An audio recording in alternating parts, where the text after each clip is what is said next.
बे बेटजों आं सोरबा बिपिएफ सोरबा इउपिपिएल सोरबा कंग्रेसनि मानसिखौ खेबसेनो बे बला क्रिकेट बला बेबायदि एकदम हेव फैनायखौ आंनि बेटजों आं बुगासिनो बुनानै सिक्सार बानायनानै आउट आथायनानै होगोन आं फिल्डनिफ्राय। आंथ' दा राष्ट्रीय उलामा काउन्सिलनिफ्राय बेट मोनबाय। जों देग्लायहाय 2026 आवहाय पलिटिकेल ग्राउन्डआव आं मोनसे फिल्ड बायदि मोनदों क्रिकेट खेला बायदि। बे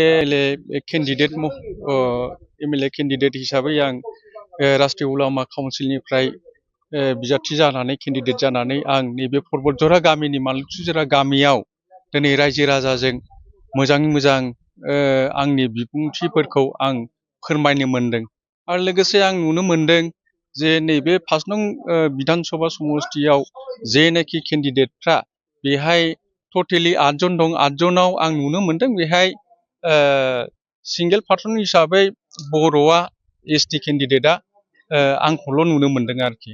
दा बेहाय आंनि बर' रायजो राजाफोरजों सावरायनायाव आंनि बिबुंथिखौ आं खोन्थानो मोननायाव आरो बे पर्बतझरानि सिंनि रायजो राजाफ्रा बुजिनानै दा आंखौनो मोजां मोनदों एबा आंनि बिबुंथि फोरमायनायफोरखौ रायजो राजाया बुजिदों। दा नुनो मोनदों आं गाजा गोमजायै आं बिराद गिदिर गिदिर मेलखौ लानो हायाखैबाबो नैबे गामि सिं पकेट मेलावनो आंनि बिबुंथि होनायाव बिराद गोजोननाय मोनदों रायजो राजाफ्रा। आरो लोगोसे आंनावनो बिथां रायजो राजाफ्रा मोजां मोननानै भटखौ आं बुरजा मोनगोन होननानै आं नुनो मोनदों आरोखि। आं जोंनि नैबे पर्बतझरा समस्तिनि सिङाव जोंनि रायजो राजा बर' रायजो राजाफ्रा जे सिङाव हाल खदाल मावनानै गोग्लैसोनानै सोलिगासिनो दं। बेहाय बिभिन्न धरननि लामा दोंसे माबा स्कुल दोंसे बा इरिगेसननि मोनसे कालभार्ट बा गायनाय फुनायनि थाखाय दैनि बेबस्थानि थाखाय इरिगेसन कालभार्टखौ बिथांमोना मोननो थाङाखै दिनै। आरो बेहाय राजत्व आथायनानै थांखांबाय बिपिएफ दोलोआनो 16-17 बोसोर राजत्व आथायनायनि लोगोसे बिनि उनावहाय इउपिपिएल दोलोआ 5 बोसोरसो राजत्व आथायलांबाय। थेवबो आं दिनैसिम जोंनि नैबे पर्बतझरायाव जोंनि रायजो राजा गुन्द्रा गुन्द्रि गोरिब धोरोमनि रायजो राजाफोरखौ आं खुनुरुखुमै माबा मोनसे सुबिदा मोननानै इरिगेसननि खामानि मोननायाव सुबिदा मोननानै जे मोजां डेभेलपमेन्ट धरननि खामानि गायनाय फुनाय मावनो मोनदों बेखौबो नुनो मोनाखै।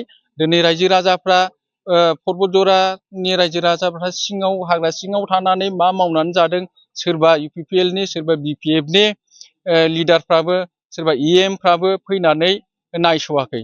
आरो आं उन्दैनिफ्रायनो बे पर्बतझरा सिङाव रायजो राजाफोरजों गिदिंफानाय बा गोरिब गुन्द्रा मानसिजों आं लोगोसे देरबोनाय बे हिसाबै आं सानदोंबा जुदि आं देरहायोबा निस्सय आं आंनि बे गोदाव सोराव जानानै थानाय रायजो राजा बिथांमोनखौ गोरिब गुन्द्रा बिथांमोनखौ आं निस्सय मोजां डेभेलपमेन्टनि थाखाय माबा मोनसे खाबु लानानै होनो हागोन बा आं बे खाबुखौ आं लानानै होगोन आरोखि। नोंथांनि सावगारिया मा? आंनि सावगारियाथ' दा राष्ट्रीय उलामा काउन्सिलनिफ्राय बेट मोनबाय। आरो ओरैबायदि मोजां बेटआ दा मोनसे फिल्डआव जों देग्लायहाय 2026 आवहाय पलिटिकेल ग्राउन्डआव आं मोनसे फिल्ड बायदि मोनदों क्रिकेट खेला बायदि।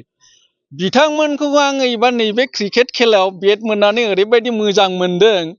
दा बे बेटजों आं सोरबा बिपिएफ सोरबा इउपिपिएल सोरबा कंग्रेसनि मानसिखौ खेबसेनो बे बला क्रिकेट बला बेबायदि एकदम हेव फैनायखौ आंनि बेटजों आं बुगासिनो बुनानै सिक्सार बानायनानै आउट आथायनानै होगोन आं फिल्डनिफ्राय।